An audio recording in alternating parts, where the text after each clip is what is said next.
Un poder judicial de Michoacán. Eficiente, cercano, sensible a las necesidades ciudadanas, que da resultados. Fernando Fernández Castañeda es licenciado en Derecho por la Universidad Michoacana de San Nicolás de Hidalgo. Ha complementado su formación con estudios de especialidad en Derecho del Trabajo y Justicia Laboral por la Escuela Federal de Formación Judicial, una especialidad en Impartición y Administración de Justicia por la División de Estudios de Posgrado de la Universidad Michoacana, así como en Derecho Laboral y Seguridad Social por la Universidad Ágora Hispanoamericana. Inició su trayectoria en el Poder Judicial de Michoacán en 1998, como actuario en un juzgado penal de Apatzingán. Posteriormente, se desempeñó como secretario de juzgado en diversas sedes, entre ellas Zamora y Apatzingán, donde consolidó una amplia experiencia en materia penal. En 2021 fue designado juez de primera instancia en materia penal en Lázaro Cárdenas. Más adelante, con el inicio del sistema de justicia laboral en sede judicial, asumió funciones como juez laboral en la región Uruapan. Previo a su designación, fue certificado por el Consejo Nacional de Normalización y Certificación de Competencias Laborales, CONOCER, entidad paraestatal sectorizada en la Secretaría de Educación Pública, en el estándar de competencia EC 1250, sobre conciliación para la solución de conflictos en materia laboral. Actualmente se desempeña como juez titular del Juzgado Tercero Laboral, Región Morelia, donde continúa su labor al servicio de la justicia. Se mantiene en constante capacitación y actualización profesional, además de participar como ponente en diversos congresos, conferencias y encuentros académicos, compartiendo su experiencia y contribuyendo al fortalecimiento del conocimiento jurídico. Muchísimas gracias por acompañarnos en El Arte de lo Bueno y lo Justo. Agradezco también y saludo con mucho gusto a mi compañera intérprete de la lengua de señas mexicana, Jenny Velázquez, y por supuesto a nuestro invitado del día de hoy, el juez Fernando Fernández Castañeda. Bienvenido, juez. Muchas gracias por la invitación. Pues hoy queremos platicar con usted acerca de un tema muy importante, esta transformación que ha tenido la justicia laboral en nuestro país. Hay muchos retos, hay avances también, hay que decirlo, pero ¿qué está sucediendo con la justicia laboral, juez? Platíquenos un poco, a raíz de que se da este cambio de las juntas de conciliación y arbitraje y que pasan estos casos a los tribunales del Poder Judicial, ¿qué es lo más importante de este cambio? La reforma laboral se sustenta básicamente en tres ejes pilares. El primero de ellos es aprovechar al máximo la conciliación prejudicial. Okay. A raíz de estudios del Centro de Investigación de Estudios y Docencia Económica, desde el año 2014, se hizo un análisis en todo el país y se detectó que el tema de la conciliación estaba siendo desaprovechado en las juntas de conciliación y arbitraje. Como es justicia de la paz, hay que fomentarla, como son medios alternativos de solución de controversias que prácticamente están elevados a un rango constitucional de derechos humanos de las partes, por lo tanto se deben de fomentar y aprovechar al máximo. Ese es el primer eje pilar. Hay que hacer un cambio paradigmático entre lo que era el antes y el ahora en el sistema laboral y aprovechar la conciliación prejudicial obligatoria como la vía privilegiada para la solución de los conflictos laborales. El otro tema fue pasar del sistema de juntas a un sistema de impartición de justicia en sede jurisdiccional. No debemos olvidar que las juntas de conciliación y arbitraje eran órganos administrativos con funciones jurisdiccionales, pero pertenecían al Poder Ejecutivo. Sin embargo, esa no es la razón de su falla, sino que por muchos años, prácticamente 100 años, las juntas de conciliación y arbitraje estuvieron en un completo abandono, carecían de capacitación, de recursos, etcétera, entonces de falta de material humano también, entonces de recursos humanos, perdón. Entonces todo eso derivó en que las juntas, aunado a sus carencias y la falta de conciliación de los asuntos laborales, pues pronto colapsó. Por eso ese es el segundo eje de la reforma, pasar a sistema de impartición de justicia en sede jurisdiccional, dejar a las juntas y pasar al Poder Judicial federal y local la impartición de justicia. El otro tema importante, el otro tercer eje pilar de la reforma es que se tiene que dar un mayor realce a los derechos colectivos, porque prácticamente en el sistema de juntas esa es una crítica objetiva que existe. Los derechos laborales y los derechos colectivos de los gremios sindicales prácticamente estaban en mucho abandono, sobre todo en el tema de la toma de decisiones. Muchas veces había trabajadores que ni siquiera sabían que pertenecían a un sindicato, mucho menos conocían a su directiva sindical y finalmente tampoco podían tomar decisiones porque no eran involucrados en el tema. Ok, bueno, empecemos por el principio. Nos decía la conciliación, toma un papel más relevante del que tenía. Antes de irnos al pleito, al juicio, pues platiquemos, ¿no? De eso se trata. La conciliación prejudicial obligatoria es muy sencilla. La Ley Federal del Trabajo establece que por regla general todos los asuntos se tienen que conciliar primeramente ante el centro de conciliación, que puede ser federal y local, respectivamente, de acuerdo al fuero. Hay algunos casos de excepción, sin embargo, la regla que prevalece es que todo se puede conciliar. Hay algunas dinámicas, por ejemplo, en los casos de excepción, sobre todo cuando hay un acoso laboral, un hostigamiento, etcétera, no quiere decir que la víctima que sufre ese acoso y ese hostigamiento ya no esté obligada a conciliar, porque hay víctimas que sí quieren conciliar a pesar de que sufrieron un hostigamiento. Ahí lo único que tiene que hacer el centro de conciliación y en su momento el juez laboral es cuidar que las víctimas no estén, que las personas no estén frente a frente. Okay. El generador del acoso, el hostigamiento o la violencia con la víctima que la resintió. Se buscan dinámicas. En la materia laboral tenemos también una sala de testigo protegido, donde las personas pueden interactuar en salas distintas, de tal manera que no están físicamente dentro del mismo recinto, y todo eso fomenta la conciliación, aún en los casos más complejos. Sin embargo, como que estaban en desuso, como que no se aplicaban.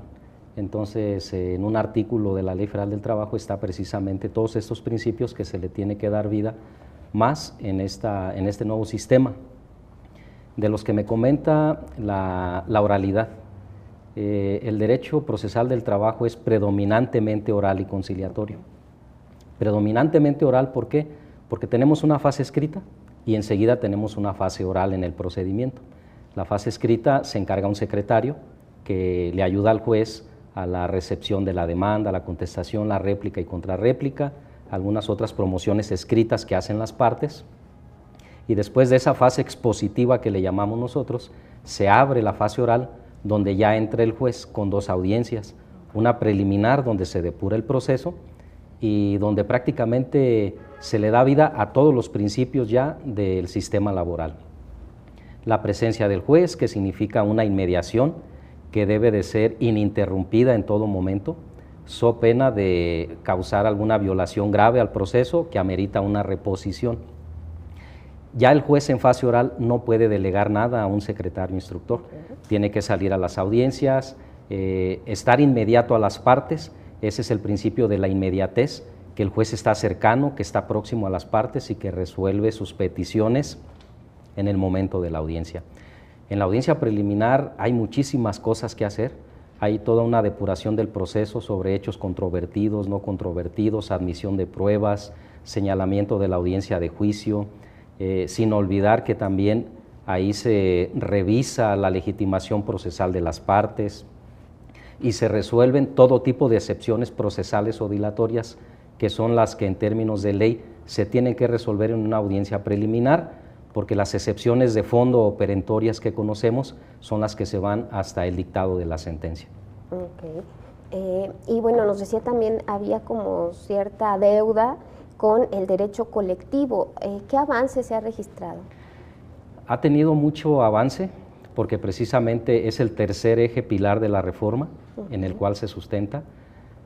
Ya comentaba hace un momento cómo estaba prácticamente en un segundo término un trabajador en el derecho colectivo del trabajo. Con esta reforma, todo trabajador se le toma en cuenta y se fortalece la dignidad laboral del trabajador en la toma de decisiones en el derecho colectivo. Anteriormente, en un emplazamiento a huelga, en una negociación colectiva, prácticamente el trabajador figuraba por su ausencia. en esa toma de decisiones. Actualmente con la reforma, todo procedimiento colectivo que concluya con algún convenio entre las partes patronal y la dirigencia sindical tiene que ser avalado por la base del sindicato, por la mayoría. Entonces ya es cuando se les toma en cuenta para esa toma de decisiones. Okay. Todos estos cambios, ¿qué retos les implican a ustedes como personas juzgadoras? Principalmente, uno de los retos iniciales de esta reforma fue, después de tomar en cuenta los términos procesales de la fase escrita, porque previo a la demanda tenemos la conciliación prejudicial, que la ley nos dice que tiene que durar un máximo de 45 días naturales. Una vez que se expide la constancia, las partes pueden presentar su demanda, la parte actora, 15 días hábiles para que se conteste la demanda por el demandado. Si la contesta y la parte actora quiere emitir una réplica, tiene 8 días hábiles. Y finalmente viene la contrarréplica, que es el último escrito de la parte demandada, que solamente tiene 5 días hábiles para hacerlo. Más o menos haciendo un aproximado de tiempo, y también esto fue algo que tomó en cuenta todo este sistema que implementó la justicia laboral, se hablaba de un aproximado de 6 meses, en el mayor de los casos, para poder pasar todas estas etapas: la conciliación prejudicial, la fase escrita del procedimiento, la fase oral, que tiene 2 audiencias, preliminar y de juicio, y llegar al dictado de la sentencia. Entonces ese es un reto importante, porque a nivel nacional, al principio, sí se podía más o menos cumplir con esta expectativa. Sin embargo, actualmente parece ser que los tiempos se están agrandando, se están haciendo mayores, y eso es algo en lo cual los jueces laborales tenemos que cuidar. Algo importante que yo quiero destacar en la materia laboral es que ya no tenemos expedientes de papel, tenemos expedientes digitales bajo una política del cero papel, una política de impartición de justicia ecológica. Estos sistemas, como todo está computarizado y el expediente está digital, es de fácil acceso para todas las partes, se evita el extravío de los expedientes. Las partes involucradas pueden consultar desde cualquier dispositivo móvil con una aplicación que les proporciona el Poder Judicial su expediente en tiempo real, incluso desde que se presenta una promoción, desde que se emite el acuerdo o que se va a dictar la sentencia. Las partes pueden rastrear todo el expediente. Algo importante que quiero que quede muy claro es que el expediente digital del sistema laboral no puede ser manipulado, a diferencia, por ejemplo, del sistema tradicional, donde hay un expediente de papel que es escaneado, es digitalizado y se está alimentando una base de datos, pero en base a un escaneo de constancias. Ha sucedido que en ocasiones hay un error en una constancia y en sistema tradicional se puede, desgraciadamente, que se elimina ese lote de escaneo, de digitalización, se elimina y se sube otro. Nadie lo detecta. En cambio, en el sistema de justicia laboral, el expediente va generando como una huella dactilar que no se puede modificar. Si nosotros cometemos un error, subimos una constancia en blanco, una sentencia sin una firma, un acuerdo sin firma del secretario, ahí se queda. Lo que tenemos que hacer es regularizar el procedimiento, emitir un acuerdo que subsane esa irregularidad y ya queda constancia, pero nada se puede borrar. Es una pregunta muy importante porque efectivamente todavía tenemos muchos retos en la materia laboral, y no solamente del Poder Judicial, sino del foro en general y de las propias partes actora y demandada respectivamente. A la fecha todavía se abusa de la oralidad. La Ley Federal del Trabajo establece que los principios que la sustentan deben de ser agilidad, sencillez, celeridad procesal para resolver en breve término los conflictos laborales. Sin embargo, todavía en ocasiones vemos que las partes abusan del uso de la palabra en algunas audiencias. Su servidor siempre llama a las partes a ser asertivos. ¿En qué sentido? Decir lo que se tiene que decir en el momento que se tiene que decir, sin abusar de la palabra, porque precisamente la ley dispone que los alegatos deben de ser breves y deben de ser concisos. ya no es necesario.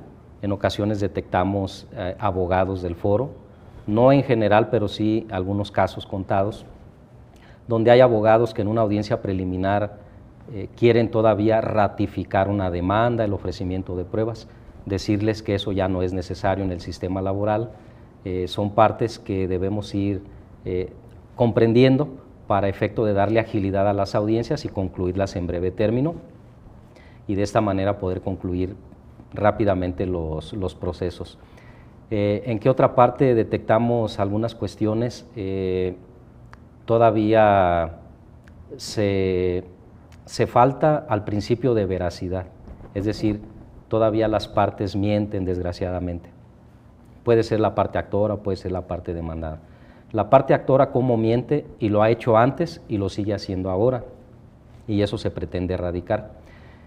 La parte actora puede solicitar un sinnúmero de prestaciones que incluso sabe que no tiene derecho a ellas, sin embargo como el derecho laboral es protector de la clase trabajadora, y si la parte demandada no hace una buena contestación de demanda, si no controvierte bien los hechos, si no suscita controversia o debate sobre algunas peticiones, pues algunas de ellas o muchas se tienen por admitidas ante ese silencio o evasivas que haya dado una parte demandada, que también pudiera ser no tanto porque esté faltando a la verdad, sino por alguna representación que no es idónea.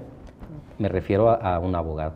Entonces, todavía se abusa de eso, y en ocasiones nosotros tenemos que buscar maneras de prevenir y también, en su caso, sancionar a través de actuaciones notoriamente improcedentes. Cuando se detecta una actuación de ese tipo, falta la verdad, alteración de hechos, pruebas falsas, etc., la ley nos faculta para imponer multas que van desde 100 hasta 1000 UMAS. Entonces, de 1000 a 5000 UMAS. Okay. Entonces, una multa de 1000 UMAS actualmente son más de 10,000 pesos para una de las partes. Sí hemos sancionado, sobre todo algunos patrones, cuando hay una evidente falta a la verdad. Un caso en concreto ha sido siempre que una patronal, para liberarse del pago de horas extras, manifiesta bajo protesta, decir verdad, que no cuenta con controles de asistencia. Sin embargo, posteriormente nosotros en audiencia preliminar ordenamos que la actuaria vaya y dé fe del inmueble, de la fuente de trabajo, y se cerciore si hay o no controles de asistencia. Las actuarias tienen fe pública, entonces cuando van al lugar y dan fe que sí hay controles de asistencia, que el trabajador sí registraba entrada y salida, por lo tanto, es evidente la falta a la verdad, y eso propicia que le impongamos una multa a la patronal al momento de dictar sentencia. Bueno, ¿es muy común este tipo de casos?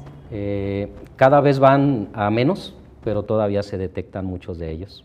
¿Algunos otros ejemplos que le haya tocado ver, incluso juzgar, en torno al derecho legal?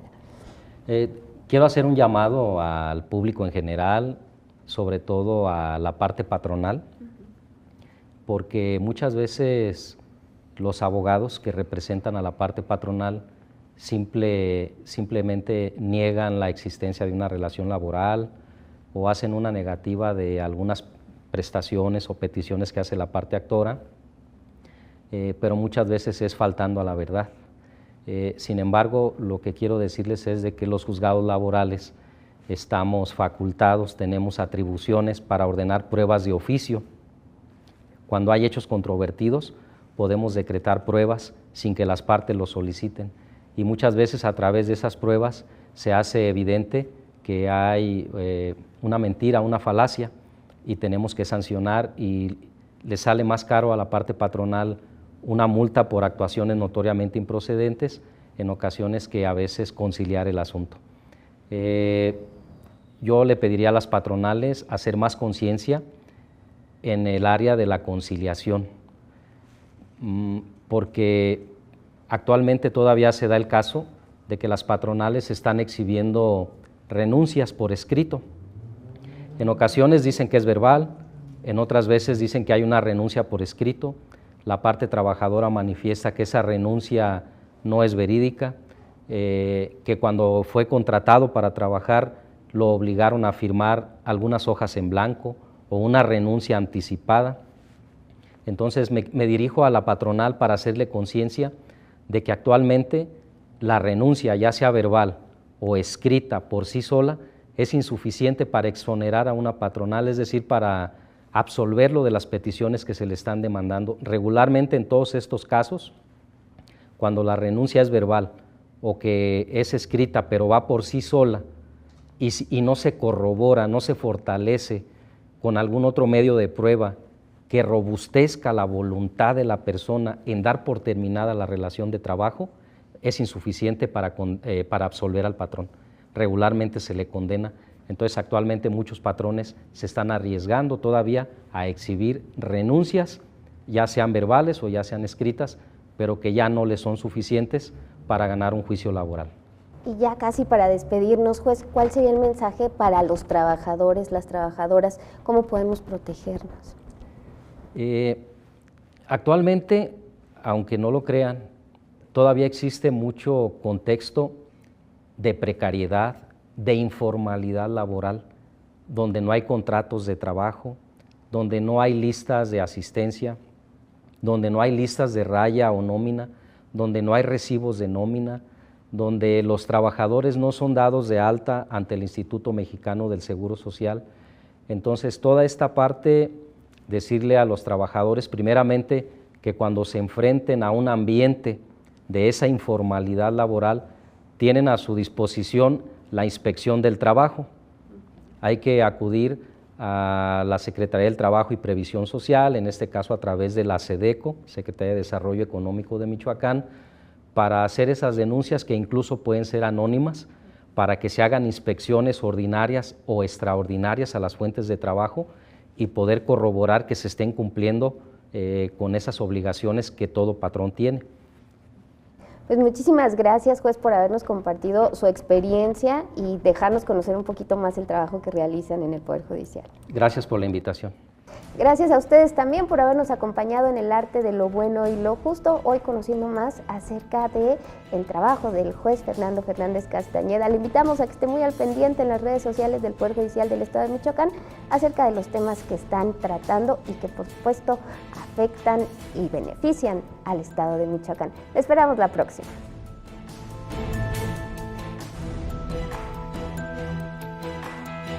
Un Poder Judicial de Michoacán. Eficiente, cercano, Sensible a las necesidades ciudadanas. que da resultados.